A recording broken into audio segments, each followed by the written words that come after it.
جاری و ساری ہے۔ اللہ سبحانہ و تعالی ہمیں اس مہینے کی سعادات اور برکات نصیب فرمائے۔ اسے کہا ہی ذوالحج، حج والا مہینہ جاتا ہے۔ اسلام کا ایک بنیادی رکن فریضہ حج، اس کی ادائیگی اس ماہ محترم میں ہوتی ہے۔ مناسک حج اس مہینے میں ادا کیے جاتے ہیں، اور اسی مہینے میں اہل ایمان اللہ رب العالمین کے حضور اپنی قربانیاں بھی پیش کرتے ہیں۔ آج کی اس نشست میں ہم قربانی کے حوالے سے فضائل اور مسائل، جو احکام ہیں، انہیں سمجھنے کی کوشش کریں۔ عنوان گفتگو کے طور پر ہم نے سورہ انعام، اس کی آیہ نمبر 162 اور 163، یہ ان ایام میں ہمیں زبانی یاد ہونی چاہیے۔ اللہ رب العالمین نے اس میں ایک بڑا اہم حکم ارشاد فرمایا، اور یہی دو آیات ہیں جو رسول اللہ صلی اللہ علیہ وآلہ وسلم نماز کی استفتاح میں، جسے ہم ثنا پڑھنا کہتے ہیں، ثنا میں بھی پڑھتے تھے، اور جب حضور قربانی پیش کرنے لگتے تھے تو ذبح سے پہلے بھی رسول اللہ صلی اللہ علیہ وسلم ان دونوں آیات کی تلاوت فرماتے۔ بڑی خوبصورت، بڑی پیاری اور بڑی عظیم آیات ہیں اللہ کی کتاب حکیم۔ قل ان صلاتی، اے حبیب مکرم، شفیع معظم، نبی محتشم، رحمت ہر عالم، نور مجسم صلی اللہ علیہ وآلہ وسلم، آپ فرما دیجئے ان صلاتی، بے شک میری نماز، و نسکی، اور میری قربانی، و محیایا، میرا جینا، و مماتی، میرا مرنا، للہ رب العالمین، اللہ کے لیے ہے جو سارے جہانوں کا پروردگار، لا شریک لہ، جس کا کوئی شریک نہیں ہے، وبذالک امرت، یہی حکم مجھے دیا گیا، وانا اول المسلمین، اور میں اس حکم پر سب سے پہلے سر تسلیم خم کرنے والا، میں سب سے اول اس حکم کو ماننے والا۔ سورہ انعام آیہ نمبر 162 اور 163، مسلمان کو سکھایا جا رہا ہے کہ صرف حج، صرف قربانی، صرف نماز، صرف عبادت نہیں، مسلمان کی زندگی کا ہر کام صرف اور صرف اللہ کے لیے ہونا چاہیے۔ اور قربانی کے حوالے سے بھی جتنے احکام ہیں، جتنی تفصیلات ہیں، جتنے مسائل ہیں، ان میں جو سب سے اہم ترین مسئلہ اور سوء قسمت کہ ہم اس پہ توجہ بھی کم دیتے ہیں، سب سے اہم ترین مسئلہ یاد رکھ لیجئے کہ ہم قربانی کس مقصد سے کر رہے ہیں، قربانی کرنے، قربانی خریدنے کی نیت کیا ہے۔ جتنا جانور کو دیکھنا، اس کے سینگ، اس کی آنکھ، اس کے کان، اس کی دم، اس کی صحت، اس کی عمر، اس کے دانت، جتنا ان چیزوں کو دیکھنا ضروری ہے، اس سے کہیں زیادہ یہ ضروری ہے کہ ہم اپنے دل کو ٹٹول کے دیکھیں۔ دل دیکھیں کہ یہ جو قربانی خرید رہے ہیں کس لیے خرید رہے ہیں، کیا رب کو راضی کرنے کے لیے یا صرف بچوں کی خوشی کے لیے، کیا رب کو راضی کرنے کے لیے یا صرف پڑوسیوں سے آگے نکلنے کے لیے، کیا رب کو راضی کرنے کے لیے یا اپنا سوشل میڈیا کا سٹیٹس اپڈیٹ کرنا، مقصود کیا ہے؟ اگر مقصود صرف بچوں کی خوشی، مقصود صرف پڑوسیوں سے آگے نکلنا، مقصود صرف برادری میں بڑا نام پیدا کرنا، اور مقصود صرف سوشل میڈیا کے لائکس ہیں، تو پھر ذہن میں رکھیں وہی حاصل ہوگا، پھر رب کی رضا کو بھول جانا چاہیے، پھر وہ جو جزا اور بدلہ اور ثواب جس کا حدیث میں ذکر ہے، ایسی نیت رکھنے والے کو نصیب نہیں ہوگا۔ وہ اجر و ثواب جو بال بال کے بدلے میں نیکی ہے، وہ ملے گی کب؟ قل ان صلاتی و نسکی و محیایا و مماتی للہ رب العالمین، یہ نصیب انہی کو ہوگی جن کی قربانیوں کا مقصود رضائے الہی کا حصول۔ جو اللہ کی رضا کے لیے قربانی کرتا ہے اسے یقیناً وہ تمام اجر و ثواب عطا ہوں گے جن کا وعدہ اللہ رب العالمین نے اپنے محمد کریم کی زبان سے فرمایا۔ زبان محمد کو مشرک، کافر اور سخت دشمن بھی صادق اور امین کہا کرتے۔ صادق اور امین کی زبان سے جو بشارتیں دی گئی ہیں وہ حق ہیں، وہ سچ ہیں، وہ ضرور ملیں گی، لیکن کسے؟ جس کا موٹو، جس کا مقصود ان صلاتی و نسکی و محیای و مماتی للہ رب العالمین۔ سب سے پہلے قربانی کے حوالے سے ہمیں اپنی نیتوں میں اخلاص پیدا کرنے کی ضرورت، اپنے دلوں کو ٹٹولنے کی ضرورت۔ اور یہ بھی ذہن میں رکھیں کہ جتنی تفصیل سے ہم جانور کا ایکس رے کرتے ہیں، اس کو ٹٹولتے اور دیکھتے ہیں، تھوڑا سا جیب میں ڈالی ہوئی رقم کا بھی ایکس رے کیا کہ جس رقم سے قربانی کا جانور ہم خرید رہے ہیں وہ رقم کہاں سے آئی؟ کیا وہ حلال ذرائع سے ہے یا خدا نخواستہ وہ حرام اور ناجائز ذرائع سے؟ اور ایک معمولی سمجھ بوجھ والا مسلمان بھی جانتا ہے کہ اگر حرام سے 50 لاکھ چھوڑو 1 کروڑ کا بھی جانور خریدا، اگر مال حرام ہے تو نہ راہ خدا میں قبول ہوگا، نہ بارگاہ الہی سے اجر و ثواب نصیب۔ رسول اللہ صلی اللہ علیہ وآلہ وسلم کا فرمان کریم ہے، ان اللہ طیب لا يقبل الا طیبا۔ اللہ کی ذات سب سے بڑھ کر طیب اور پاکیزہ ہے، اور اللہ کی بارگاہ میں صرف اور صرف طیب اور پاکیزہ ہی کو قبول کیا جائے۔ ان 2 بنیادی باتوں کو سامنے رکھتے ہوئے قربانی کے حوالے سے 3 مسائل اور 3 باتوں کا سمجھنا ضروری ہے۔ سب سے پہلے کہ قربانی کس پر واجب ہے، دوسرا قربانی کے جانور اور ان کی شرائط کیا ہے، اور تیسرا قربانی کے اوقات کیا ہے۔ درست طریقے سے قربانی کا جو نسک ہے، جو عبادت ہے، اس کی ادائیگی کے لیے ان تینوں باتوں کا سمجھنا، جاننا اور سیکھنا ضروری۔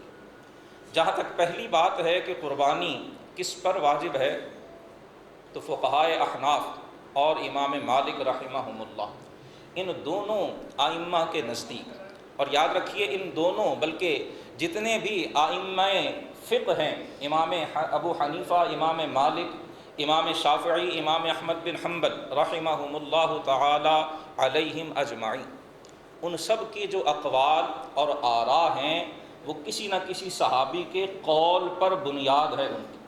ان کا اصل استدلال رسول اللہ کی حدیث، قرآن کی آیت یا کسی نہ کسی صحابی کا فتویٰ اور اس کا قول ہوا کرتا، اور پھر انہوں نے اس کو منظم کیا، منضبط کیا، مدون کر دیا، اور ہم جیسے عام سمجھ بوجھ رکھنے والے لوگوں کے لیے اسے آسان انداز میں بیان کیا۔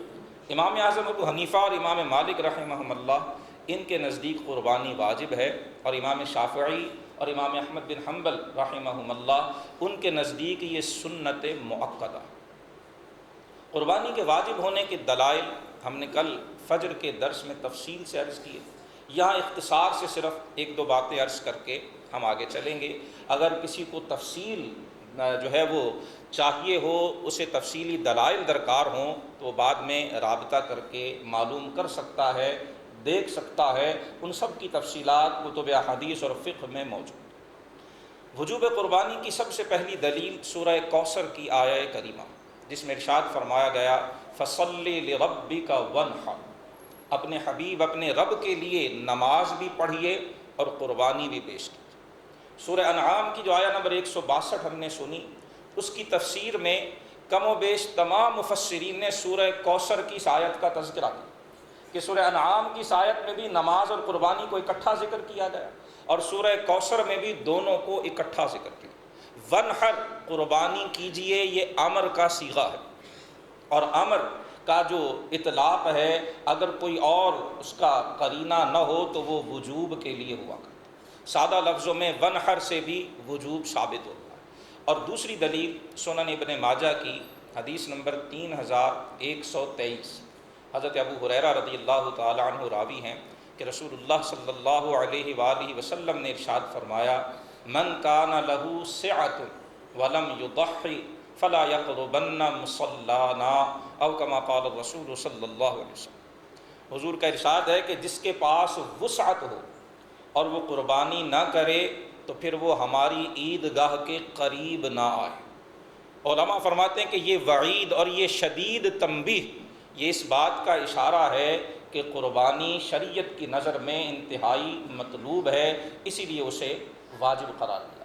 اب وہ جو من کان لہ سعۃ، صاحب استطاعت یا صاحب وسعت جسے کہا گیا، اسی کو فقہاء احناف صاحب نصاب فرماتے ہیں، جس کی تفصیل ہم پہلے ذکر کر چکے ہیں۔ قربانی کتنا برکت والا، کتنی عظمت اور کتنی فضیلت والا کام ہے، متعدد احادیث میں اس کی وضاحت کی گئی۔ ایک حدیث مبارکہ بطور نمونہ جامع ترمذی سے ہم سنیں گے۔ اس کی راویہ ام المومنین حضرت سیدہ عائشہ صدیقہ بنت صدیق رضی اللہ عنہا وعن ابیہا، آپ روایت فرماتی ہیں کہ رسول اللہ صلی اللہ علیہ وآلہ وسلم نے ارشاد فرمایا کہ یوم نحر 10 ذوالحج جو عید اضحیٰ کا پہلا دن ہے، اسے حدیث میں یوم النحر کہا گیا۔ ونحر سورہ کوثر میں بھی اسی کا حکم ہے، اور نحر اصل میں اونٹ کو کھڑا کر کے اس کے حلق میں جب چھرا یا کوئی تیز دھار چیز گھونپ کر اسے ذبح کیا جاتا ہے، اس عمل کو عربی میں نحر کہتے ہیں۔ 10 ذوالحج کو چونکہ کثرت سے یہ عمل ہوتا ہے، اس لیے اسے یوم النحر کہا جاتا ہے۔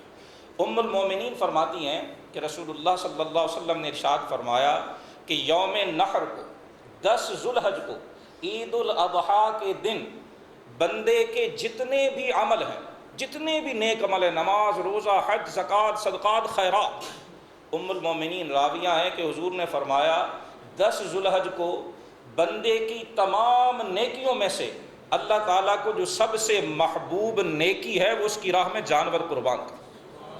حدیث کے الفاظ ہیں احراق الدم، خون بہانا، جس کی وضاحت دیگر احادیث سے اور خود رسول اللہ کے عمل سے ہوئی کہ 10 ذوالحج کو اللہ کو سب سے پسندیدہ عمل وہ خون بہانا یعنی قربانی کرنا۔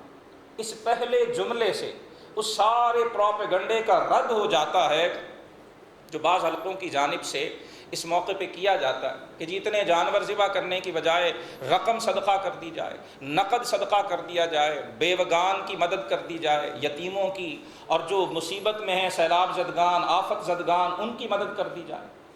یہ سارے عمل خیر کے ہیں، اور الحمدللہ امت مجموعی طور پر ان سارے اعمال میں حصہ لیتی ہے۔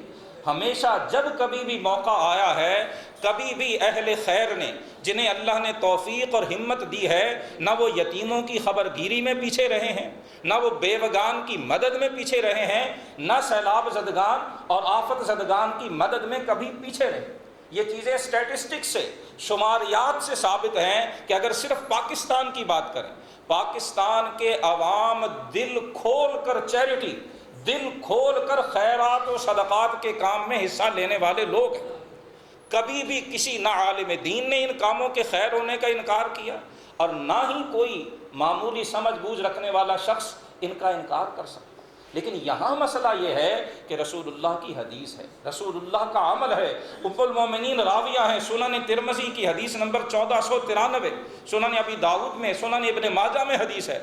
اللہ کے رسول فرماتے ہیں یوم نحر کو اللہ کو بندے کی ساری نیکیوں میں سے سب سے جو محبوب نیکی ہے وہ جانور اس کی راہ میں قربان کرنا۔ اور یہاں اگر آپ سمجھیں، اگر ہم غور کریں، ضد، تعصب، حسد کو ایک طرف رکھ کے غور کریں آخر وجہ کیا، یہ جانور قربان کرنا اللہ کو کیوں اتنا محبوب ہے؟ یاد رکھیے گا اس عمل کو نسبت خلیل اللہ حاصل ہے۔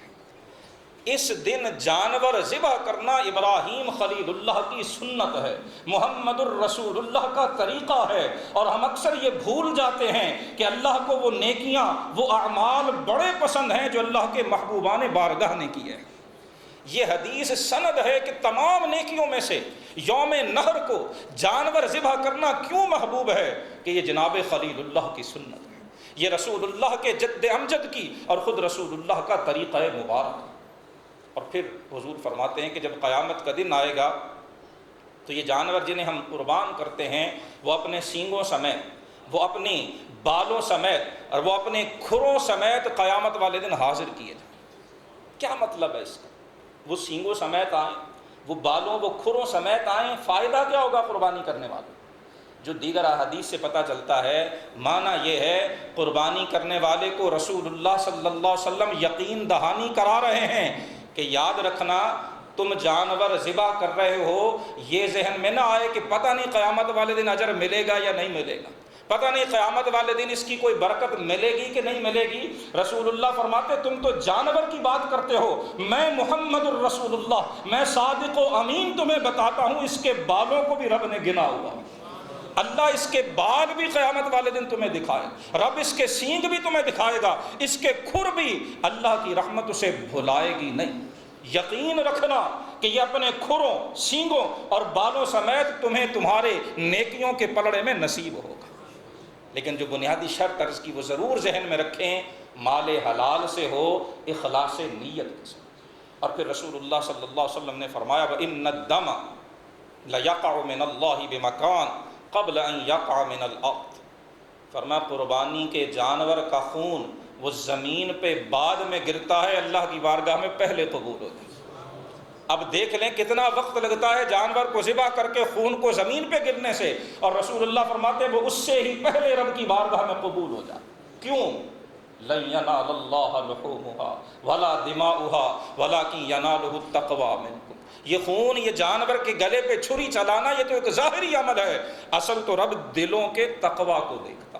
جس نے جتنے اخلاص سے قربانی پیش کی وہ جانور کے حلق پہ چھری چلانے سے پہلے بارگاہ الہی میں قبول ہوتا۔ اور پھر سنیے رسول اللہ آخر میں حکم کیا دے رہا، فَطِيبُوا بِهَا نَفْسًا او کما قال الرسول صلی اللہ علیہ وسلم، فرمایا میری امت خوش دلی سے قربانیاں دیا کرو، قربانیاں دیتے ہوئے تنگ دل مت ہوا کرو، قربانی کرتے ہوئے دلوں میں تنگی مت پیدا کیا کرو، رب کی رحمت پہ پورا بھروسہ اعتماد رکھتے ہوئے خوش دلی سے قربانیاں دیا۔ یہ ام المومنین کی روایت ہے، اور امام ترمذی فرماتے ہیں کہ وفی الباب عن عمران بن حسین و زید بن ارقم رضی اللہ عنہما، یہ حدیث صرف حضرت عائشہ نہیں، حضرت عمران بن حسین صحابی رسول ہیں ان سے بھی روایت کی گئی، اور حضرت زید بن ارقم سے بھی یہی یا اس سے ملتے جلتے الفاظ روایت کیے گئے۔ متعدد صحابہ نے قربانی کی اس فضیلت اور اس عظمت کو بیان کیا۔ دوسرا اہم مسئلہ قربانی کے جانوروں کا، کہ قربانی کے جانور کون سے، اس میں یاد رکھا جائے فقہا فرماتے ہیں بنیادی طور پر یہ 3 جانور ہیں، اونٹ، گائے اور بکری۔ ان تینوں کی آگے جتنی بھی اقسام ہیں، جتنی ان کی انواع ہیں، جتنی ان کی قسمیں دنیا میں پائی جاتی ہیں، ان تمام قسموں میں سے نر کی قربانی بھی جائز ہے، مادہ کی بھی جائز ہے، خصی کی بھی جائز ہے، اور غیر خصی کی بھی جائز ہے، جب تک کہ وہ جلالہ تک نہ پہنچ جائے، یعنی اپنا پیشاب اور غلاظت کھانا شروع نہ کر دے یا اس کے گوشت میں سے بدبو نہ آنے لگے، اس وقت تک نر کی قربانی بھی جائز۔ ان کی عمریں بھی شریعت مطہرہ نے واضح کر دیں۔ فقہا فرماتے ہیں کہ جو بکرا، بکری، بھیڑ، دمبا وغیرہ، ان کے لیے 1 سال، البتہ بھیڑ اور دمبا اگر 6 ماہ سے زیادہ کا ہو، سال سے کم کا ہو، دیکھنے میں فربا ہو، موٹا تازہ ہو، تو دمبا یا جو چھترا وغیرہ ہے وہ سال سے کم کا بھی قربانی کے لیے جائز، مگر جو بکرا بکری ہے اس کی عمر 1 سال پوری ہونا چاند کے حساب سے ضروری ہے۔ جو گائے ہے اس میں 2 سال کی عمر ضروری ہے، اور جو اونٹ ہے اس میں 5 سال کی عمر ضروری ہے۔ جانوروں کے حوالے سے ایک غلط فہمی جو بعض لوگ پھیلانے کی کوشش کرتے ہیں وہ بھینس یا کٹے کی قربانی۔ اگر آپ کو یاد ہو ہم نے گزشتہ سے پیوستہ سال ایک پورا جمعۃ المبارک تفصیل کے ساتھ ہم نے دلائل ذکر کیے تھے، علماء لغت کے اقوال بھی، محدثین کے بھی، فقہاء کرام کے بھی، کہ جو بھینس ہے یہ گائے ہی میں شامل ہے، گائے اور بھینس کا حکم ایک ہی ہے۔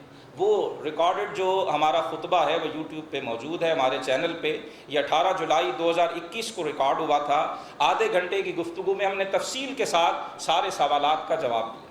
آج صرف بطور اختصار میں 2 حوالے عرض کرنا چاہوں گا تاکہ یہ بات واضح ہو جائے کہ بھینس اور کٹے کے حوالے سے جو ایک کنفیوژن کریٹ کرنے کی کوشش ہوتی ہے، یہ نہایت ہی مذموم کوشش ہے۔ مسلمانوں کو ان کی عبادت کے حوالے سے بلا وجہ شک و شبہ میں ڈالنے والی کوشش، اس میں کوئی شبہ نہیں ہے۔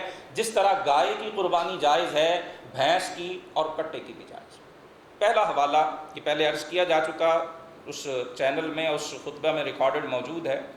الموسوعہ الفقہیہ الکویتیہ، حکومت کویت، اس کی ایک پوری منسٹری ہے، منسٹری آف ریلیجیس افیئرز، جسے ہمارے ہاں وزارت مذہبی امور کہا جائے، اس کی طرف سے علماء کا جو ممالک عرب کے سربرآوردہ چوٹی کے اور جو لیڈنگ علماء ہیں، ان کا ایک پورا بورڈ مرتب کیا گیا، اس کو جو ہے وہ اپوائنٹ کیا گیا، اور انہوں نے ایک انسائکلوپیڈیا دائرۃ المعلومات دینی اور شرعی حوالے سے 45 جلدوں میں ایک پوری کتاب مرتب کی۔ اسے انسائکلوپیڈیا کہتے ہیں، عربی میں اسے الموسوعہ کہتے ہیں۔ اور وہ جتنے بھی عرب علماء ہیں وہ صرف فقہ حنفی کے ماننے والے نہیں، ان میں علماء احناف، علماء شوافع، علماء حنابلہ اور علماء مالکیہ وہ سب کے سب موجود ہیں۔ اور یہ کوئی بہت پرانی بات نہیں ہے، یہ جو انسائکلوپیڈیا ہے یہ 1427 ہجری میں 2004 کم و بیش 19 برس قبل یہ پبلش ہوا ہے۔ آن لائن یہ چیک کیا جا سکتا ہے، حکومت کویت کی جو وزارت مذہبی امور کی ویب سائٹ ہے اس پہ یہ باقاعدہ موجود ہے۔ اس انسائکلوپیڈیا کی 8ویں جلد کے صفحہ نمبر 158 پر باقاعدہ یہ عبارت موجود ہے، وَقَدْ سَوَّى الْفُقَهَاءَ الْجَامُوسَ بِالْبَقَرِ فِي الْأَحْكَامِ وَعَامَلُوهَا كَجِنْسٍ وَاحِدٍ۔ عرب علماء ہیں، چاروں فقہ کے متعدد چوٹی کے سربراہوردہ علماء ہیں، حکومت کویت کی طرف سے شرعی مسائل کو منضبط کرنے کا ان کو ٹاسک دیا گیا ہے، اور ان کا نتیجہ، ان کی ساری ریسرچ کا خلاصہ وہ ذکر کر رہے ہیں کہ فقہاء اس پر متفق ہیں کہ جو بھینس ہے وہ گائے کے ساتھ داخل ہے فی الاحکام، تمام احکام میں، حلال ہونے میں، زکوٰۃ کے معاملے میں، قربانی کے معاملے میں، جتنے شرعی احکام ہیں گائے اور بھینس کا معاملہ ایک ہی ہے۔ وَعَامَلُوهَا كَجِنْسٍ وَاحِدٍ۔ وہ تمام عرب علماء کہتے ہیں کہ فقہاء حنفی، شافعی، حنبلی، مالکی وہ سب متفق ہیں کہ گائے جو بھینس کا معاملہ ہے وہ بالکل اسی طرح سے ہے جیسے گائے کا معاملہ۔ دوسرا حوالہ سعودی عرب کے چوٹی کے عالم شیخ محمد بن صالح العثیمین، یہ حرم کے امام بھی وہاں رہے ہیں اور یہ سعودیہ کے بہت بڑے فقیہ ہیں۔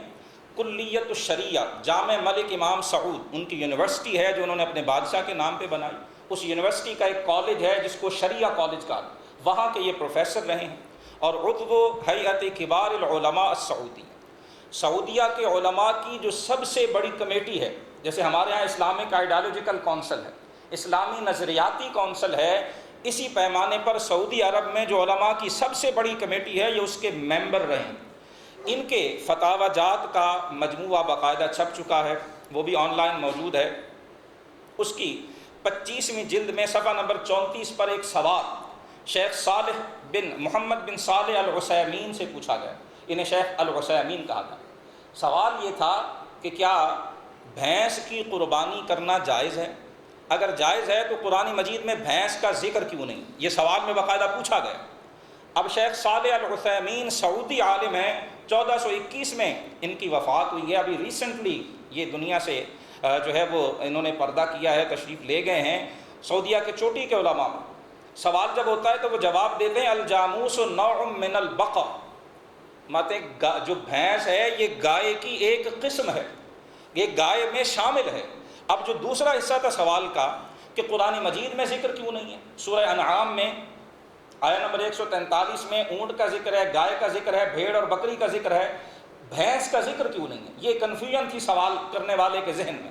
اس نے سوال پوچھا، شیخ عثیمین جواب دیتے ہیں واللہ عز وجل ذکر فی القرآن المعروف عند العرب، کہ قرآن حکیم عربی زبان میں نازل ہوا ہے، سب سے پہلے عربوں کو مخاطب کیا ہے، ان کے ہاں جو معاشرتی مسائل تھے قرآن نے ڈائریکٹلی ان کو ایڈریس کیا۔ اور سورہ انعام کی تفسیر میں جس خطبے کا میں نے حوالہ دیا اس میں ہم نے تفصیل سے بات کر لی تھی۔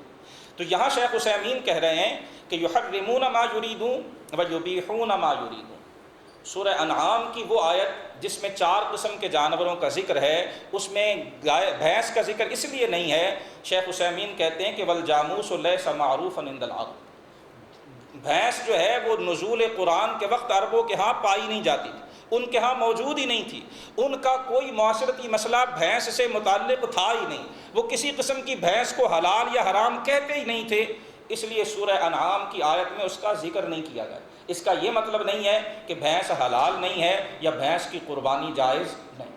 ان دونوں حوالوں کا خلاصہ یہی ہے کہ بغیر کسی شک و شبے کے جس طرح گائے کی بچھڑے کی قربانی جائز ہے، اسی طرح بھینس اور کٹے کی قربانی بھی جائز۔ قربانی کے جانور کو عیبوں سے خالی ہونا چاہیے، وہ تندرست، توانا اور ممکنہ حد تک بے عیب ہونا چاہیے۔ احادیث میں اس کی تفصیل ذکر کی گئی ہے۔ سنن ابی داؤد کی ایک حدیث مبارکہ جو حدیث نمبر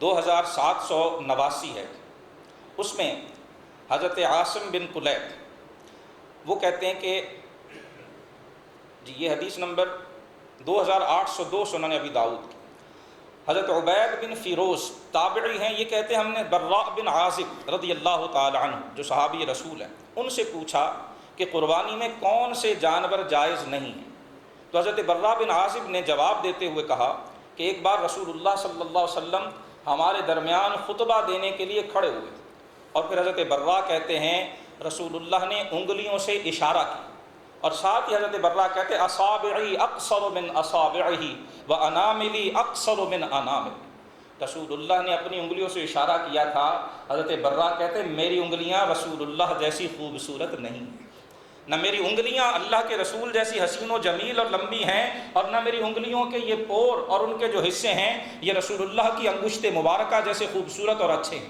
لیکن رسول اللہ نے انگلیوں سے اشارہ کر کے فرمایا تھا اربع لا تجوز فی الاضاحی۔ حضرت براء بن عازب سنن ابی داؤد حدیث نمبر 2802، حضرت براء کہتے ہیں حضور نے 4 جانوروں کے اشارہ کر کے فرمایا کہ یہ 4 جانور قربانی میں جائز نہیں ہیں، بھلے یہ اونٹوں میں ہوں، یہ بھینس میں ہوں، یہ گائے میں ہوں، یہ بکرے بکری میں ہوں، یہ دمبے میں، یہ بھیڑ میں، یہ چھترے کسی میں نہیں۔ وہ کون سے 4 جانور؟ العوراء بین عورها، وہ جانور جو کانا ہے اور اس کا کانا پن بالکل ظاہر ہے، دیکھنے میں پتہ چلتا ہے، کانے جانور کی قربانی جائز نہیں۔ والمریضہ بین مرضها، ایسا بیمار جانور جس کی بیماری صاف پتہ چل رہی، بیماری نے اسے کھا لیا، دیکھنے میں ہی وہ انتہائی لاغر نظر آ رہا ہے، ایسے شدید بیمار جانور کی قربانی بھی جائز۔ اور تیسرا العرجاء بین ضلعها، لنگڑا جانور جس کا لنگڑا پن بالکل ظاہر، جس کی ایک ٹانگ کام کرتی نہیں ہے، وہ اٹھا ہی نہیں سکتا۔ اور چوتھا فرمایا والکثیر التی لا تنقی، اتنا لاغر، اتنا کمزور جو بالکل چل ہی نہیں سکتا ہے، اٹھ ہی نہیں سکتا ہے، اتنے لاغر کمزور جانور جس کی ہڈیوں میں گودا باقی نہیں رہا، اس کی قربانی بھی جائز نہیں۔ یہ 4 بنیادی جانور ہیں جن کی قربانی سے منع کیا گیا۔ عبید بن فیروز کہتے ہیں میں نے حضرت براء سے کہا کہ مجھے تو وہ جانور بھی اچھا نہیں لگتا جس کے دانت میں کوئی چھوٹا موٹا بھی عیب ہو۔ حضرت براء نے کہا ما کرہت فدعہ ولا تحرمہ علی احد۔ صحابی رسول کا یہ جملہ بڑا اہم ہے۔